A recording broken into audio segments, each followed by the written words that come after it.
내일은 3.1운동 100주년이 되는 날입니다. 100년 전 평범한 민초들의 의지로 우리는 근대 국가의 길을 열었습니다. 봉건제와 식민지의 잔재를 벗어나 민주공화국을 위한 여정을 시작했습니다. 무엇보다 3.1운동은 국민이 주인되는 나라를 만들기 위한 촛불혁명이었습니다.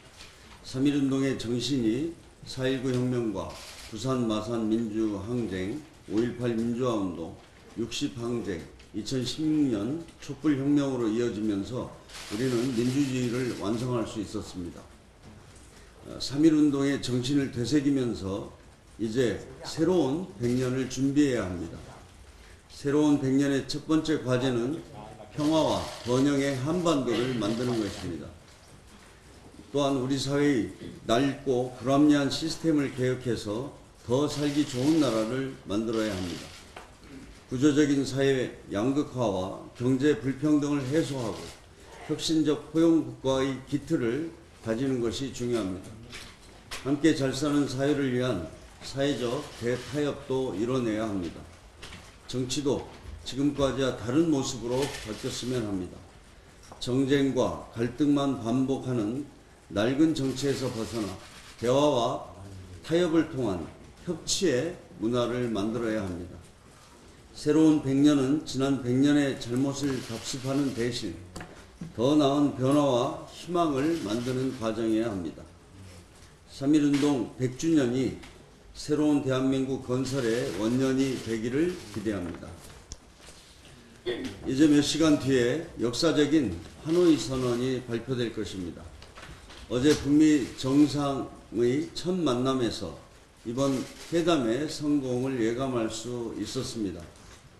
김정은 위원장은 모든 사람들이 반기는 훌륭한 결과가 만들어질 것이라고 했고, 트럼프 대통령은 굉장히 성공적인 회담이 될 것이라고 했습니다. 북한의 실질적인 비핵화 조치와 이에 상응하는 대북 제재 완화, 더 나아가 종전 합의까지 기대해 봅니다. 분단과 대립의 70년 역사를 끊어내기 위해 우리는 지난 1년을 달려왔습니다. 오늘 회담은 한반도 평화의 시대를 향한 역사적 대전환점이 될 것입니다. 내일부터 한반도는 지금까지와는 전혀 다른 모습이 될 것이라 확신합니다. 남북 교류 협력은 더욱 확대될 것이며 북한의 경제 개방도 본격화될 것입니다. 남북 경협을 통한 민족 공동 번영의 기회도 활짝 열릴 것으로 기대합니다. 평화의 기회를 살리기 위해서는 북미 정상회담 이후를 잘 준비해야 합니다. 한반도 평화체제를 안착시키는 것은 국회가 해야 할 가장 중요한 역할입니다. 이번 회담의 성과를 토대로 미국 등 주변국과 의원 외교를 강화해 나가겠습니다.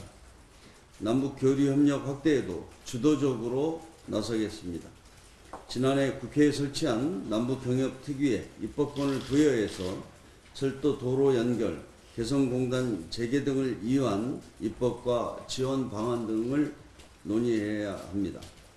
오늘 2차 북미 정상회담 결과가 발표되는 대로 야당들과 함께 초당적인 공조 방안에 관한 논의를 본격적으로 시작하겠습니다.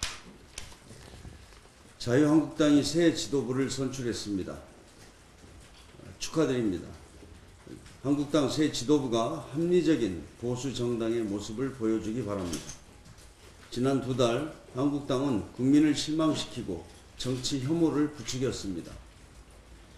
5.18 망언과 탄핵 부정 발언으로 헌법의 가치를 부정하고 우리 국민이 일궈낸 민주주의 역사를 왜곡 날조했습니다.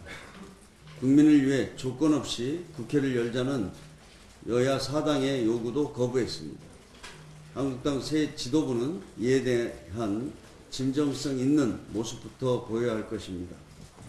가장 먼저 할 일은 5.18 망언 3인방에 대한 단호한 징계입니다. 3명의 망언 의원에 대한 출당 조치로 헌법과 민주주의 가치를 준수하는 민주정당임을 스스로 입증하기 바랍니다. 특히 징계를 위해했던 김진태, 김순례 두 의원에 대해 어떤 조치를 취하느냐는 한국당 새 지도부의 정체성을 보여줄 바로미터가 될 것입니다. 또다시 문제를 어물쩍 넘어가려 한다면 국민이 용납하지 않을 것입니다. 전당대회 과정에서 쏟아낸 극우적 발언에 대한 대국민 사과도 해야 합니다. 조건 없는 국회 정상화에 즉각 나서기 바랍니다. 정치가 존재하고 정당이 존립해야 할 근거는 오로지 국민에 있습니다.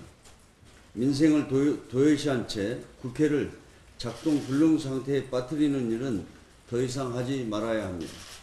당장 국회로 복귀해서 선거제 개편과 민생, 개혁 입법 논의에 응해야 합니다. 이상입니다.